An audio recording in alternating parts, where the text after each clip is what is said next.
The glass facade has its own character thanks to new technology. Moulded glass and translucent materials span the 36-metre cube, controlling the climate and the light.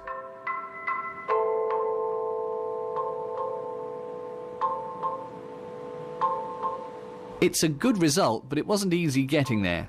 Its construction was delayed by 3 years. When it's completed in 2016, the whole project will have cost 406 million euros. That's 60 million over budget. The question is, should a library cost that much?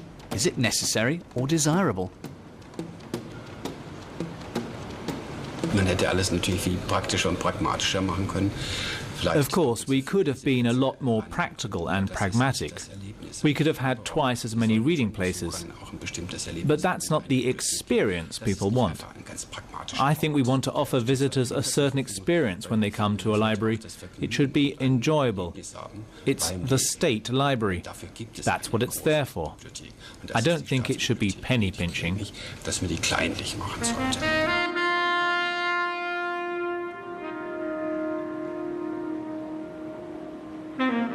The home of the rarities, the Rara reading room. Artist Tobias Rehberger makes time flow by in black and white on the wall. H.G. Merz has integrated the remains of the former university reading room into the new Rara reading room. Old meets new, finding a shared language.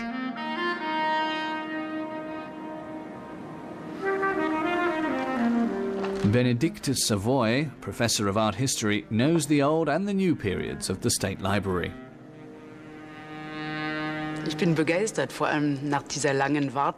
I'm thrilled. After all this waiting, it's great to have a proper, nice, cosy, orange, rah-rah reading room. The comparison with the past speaks for itself. It was small and dark, pleasant too, with a different poetry.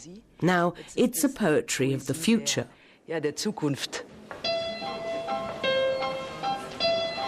Layers of time. The future, the present, the past. It's as if time obeyed different laws in the library, and yet the State Library has never remained untouched by the upheavals of the century.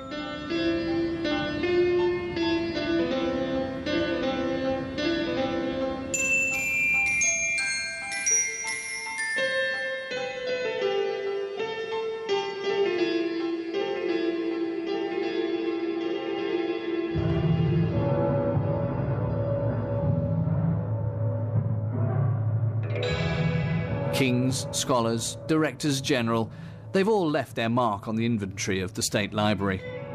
Trends, fashions, preferences. There were undesirable authors and forbidden literature. The stacks house stories and history.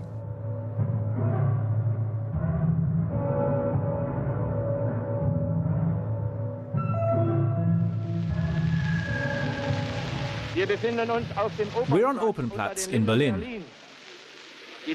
The German student fraternity, Kreis 10, are burning immoral and subversive manuscripts and books as part of the campaign against the un-German spirit.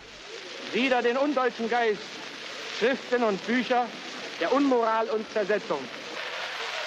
Übergebt alles Undeutsche dem Feuer gegen Klassenkampf und Materialismus. Ich übergebe dem Feuer die Schriften von Karl Marx und Kautsky. Ich übergebe dem Feuer die Schriften von Heinrich Mann, Ernst Gläser, Erich Kästner. Ich übergebe dem Feuer die Schriften der Schule Sigmund Freud. The Nazi ideology didn't even stop at the building on Unter den Linden. Hugo Andres Kruss, the Director General of the Prussian State Library since 1925, willingly obeyed the orders of his superiors. A Prussian public servant through and through.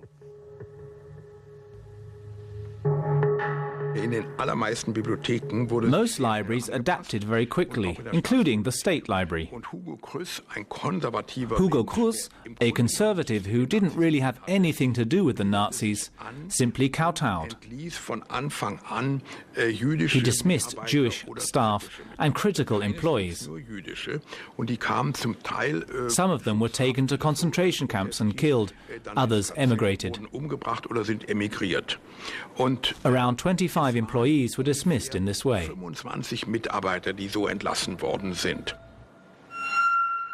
People were banned from the library, but books weren't.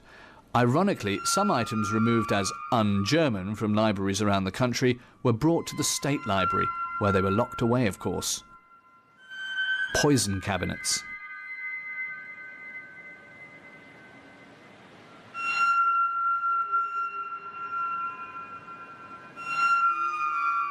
A librarian doesn't destroy books, because all books are significant. Even though I'm completely against them, I have to preserve them so they're available for future research.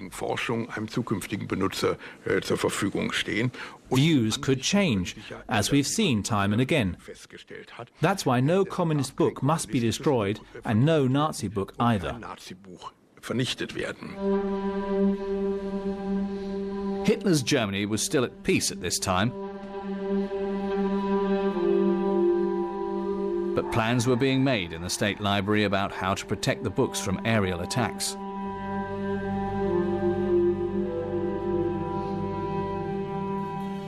Interestingly, there was a decree even before the outbreak of the Second World War that the holdings of the State Library were to be moved in their entirety to protect them from the war. That was long before air raids were even thought about.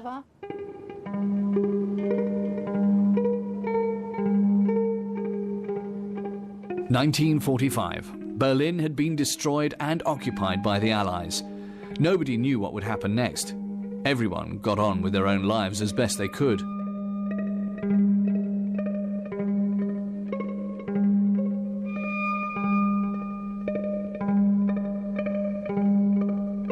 Chaos and change. In this situation, the librarians immediately started safeguarding books. The State Library was provisionally re-established. The hunger for intellectual fodder was immense. The Allies in Berlin wanted to get cultural academic life going again very quickly. That's why there was a decree by the Soviet commandant in 1945 to rebuild and reopen the State Library.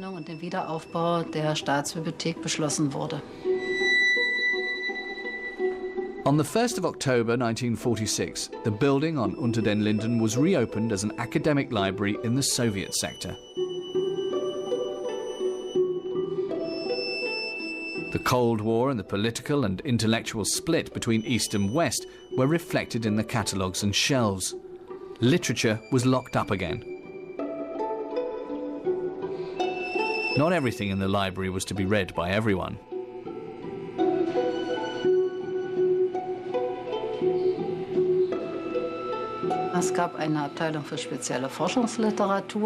There was a department for special research literature. This term referred to literature that you could only access if you could prove that you needed it for a specific research project.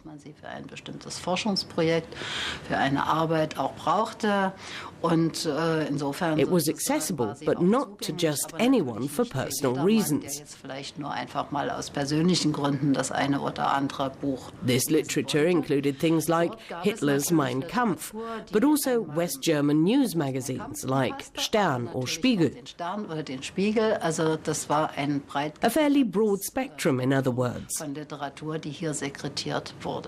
After the end of the Second World War, 3 million volumes went missing. They turned up again in 30 different places in West Germany, Russia and Poland. For a long time, Poland was silent about the existence of the so-called Berlinka, which included manuscripts by Luther, Goethe and Schiller, scores by Beethoven and Mozart. And then, to everyone's surprise, individual rarities were presented as gifts during a government meeting. 3:30, outside the Communist Party's Central Committee headquarters. A sensation. Mozart's Magic Flute is returning to Berlin. a small step in restoring relations. Other valuable manuscripts are still staying put in Krakow, however. Despite many offers from both sides, the situation is entrenched.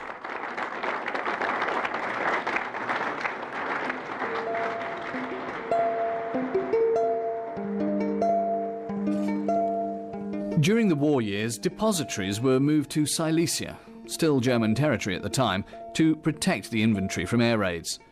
After the end of the war, 300,000 volumes came to be in Krakow. Polish politicians and scholars regarded the Berlinka as reparations for the Polish National Library in Warsaw, which had been destroyed by the Germans.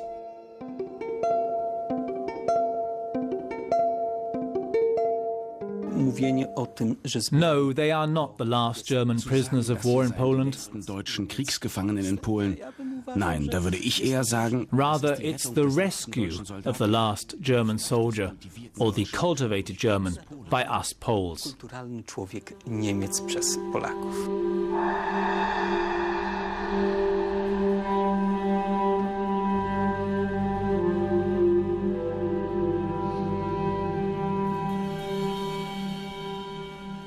Also verhandelt wird aktuell nicht. There aren't any negotiations at the moment. What's developed well in recent years are the contacts between experts, and there's the digitization of inventories. The return of the physical books and manuscripts is a long way off at best. I daren't make a prediction. Ich wage da keine Prognose.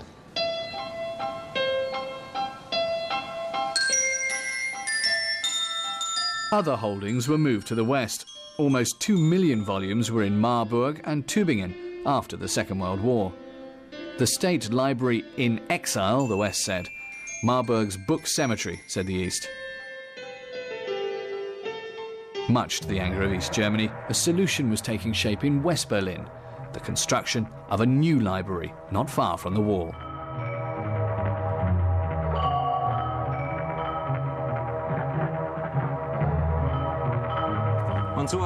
Foundation stone had been laid by the then West German President Heinrich Lübke. Möge dieser Bau in aller Welt verstanden werden als Ausdruck des Verlangens unseres Volkes nach geistigem Austausch, nach Frieden und Freundschaft unter allen Völkern.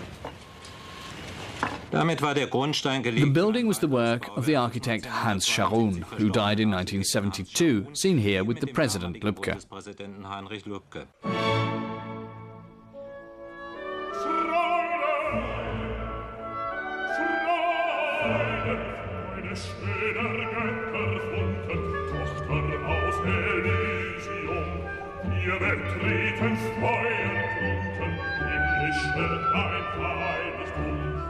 The books that had been moved to Marburg and Tübingen were returned to West Berlin in the late 70s. Less than 2 kilometers away, and yet the collections were absurdly divided. Books and catalogues separated by a wall.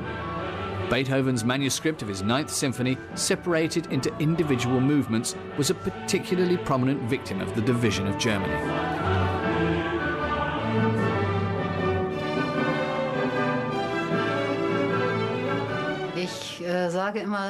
I always say that there's hardly any other institution that has this much of a chance to heal the wounds history has inflicted upon it. We have reunited the two buildings into one institution again, and we're well on our way to getting back the old holdings of the Prussian State Library that were scattered all over the place. With the opening of the new reading room on Unter den Linden, we're able to give back